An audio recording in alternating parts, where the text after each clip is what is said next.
Então, vamos começar dissecando os movimentos. Existem alguns termos que vão ser muito recorrentes e é bem importante que nós já estejamos familiarizados com esses termos. E o primeiro deles é o movimento intencional. Então, no Pilates, não apenas o exercício deve ser realizado, mas existem forças intencionais que devem ser aplicadas. Aqui, nesse módulo, a gente vai explorar um pouco mais, aprofundar um pouco mais a respeito de onde acontecem essas forças. Então, no 100, é o primeiro movimento do repertório original, nós temos aqui então uma flexão de tronco que vai acontecer, enquanto o movimento dos braços acontece de 20 até 100 exercícios de bombeamento ao lado do próprio corpo. Eu vou colocar aqui uma seta para facilitar. Então, esse movimento do braço vai ser bem vigoroso. Nós vamos realizar durante 20 até 100 movimentos. E o importante é que o tríceps permaneça muito ativo. Vou até colocar uma cor vermelha aqui. Esse é um comando verbal que vocês vão usar muito. O cotovelo fica travado, tríceps ativo.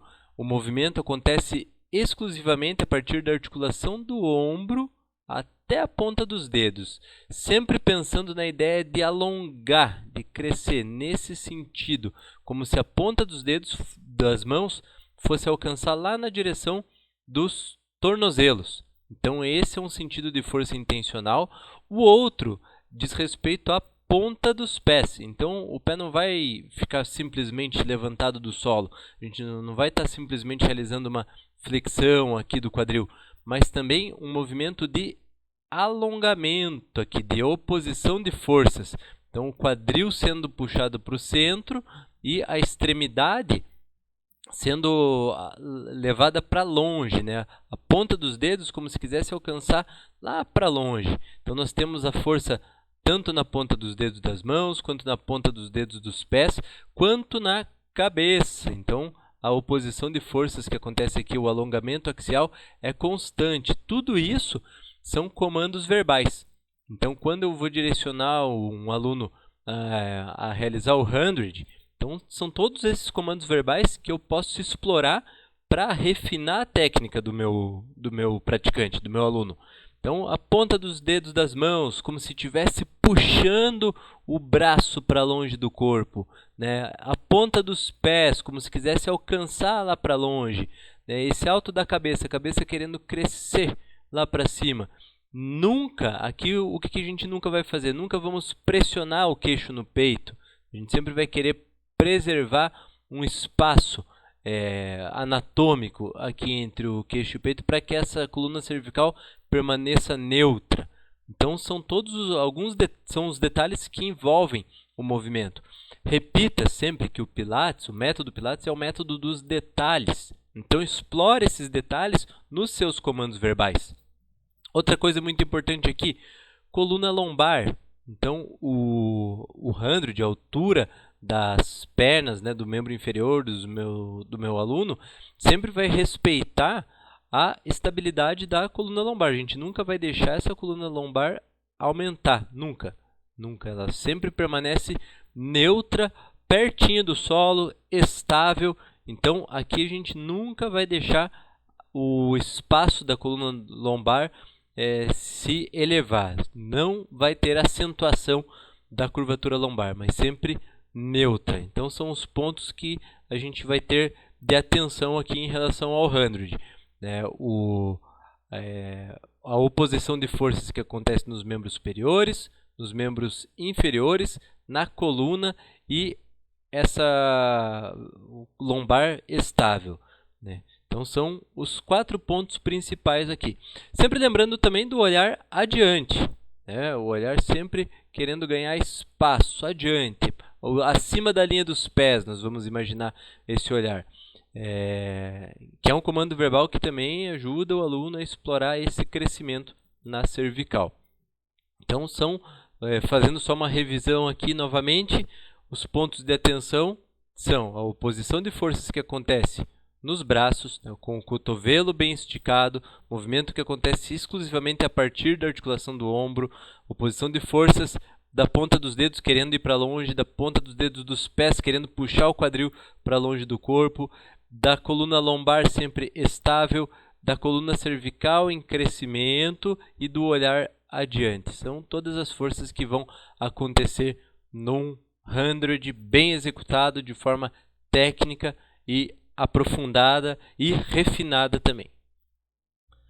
E um detalhe também importante em relação ao 100, as vias de construção desse movimento, elas são variadas.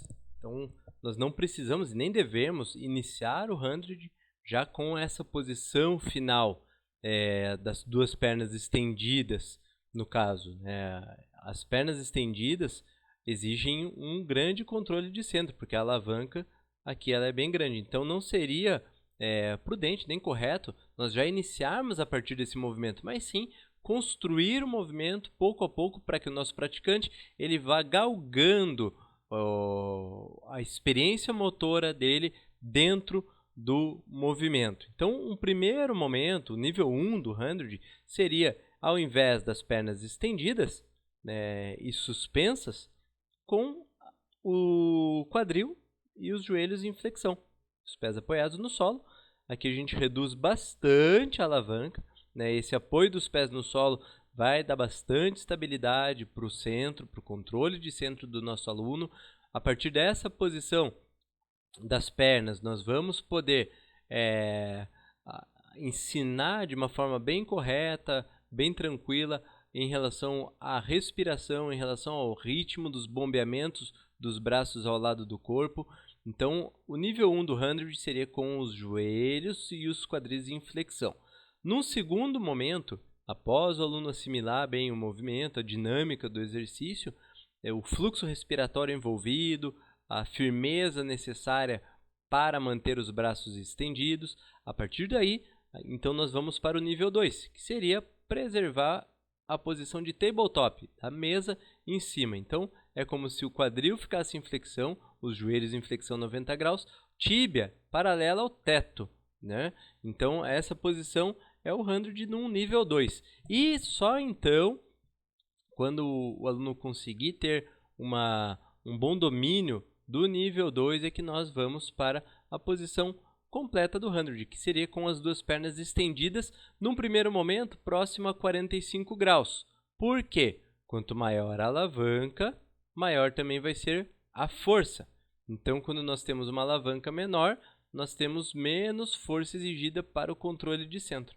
Apesar de, enquanto as pernas estiverem em flexão, o quadril estiver em flexão, nós temos sim mais atividade de flexores de quadril, o nosso interesse principal está no centro. Então, para o centro, quanto maior a alavanca, maior vai ser a força. Logo, se nós iniciarmos com as pernas elevadas, estendidas a 45 graus, a alavanca vai diminuir e a gente vai poder progredir o controle desse centro enquanto nós gradativamente, pouco a pouco, permitimos que o aluno abaixe, aproxime do solo até chegar a um palmo do solo esses pés, conforme a recomendação do próprio Joseph.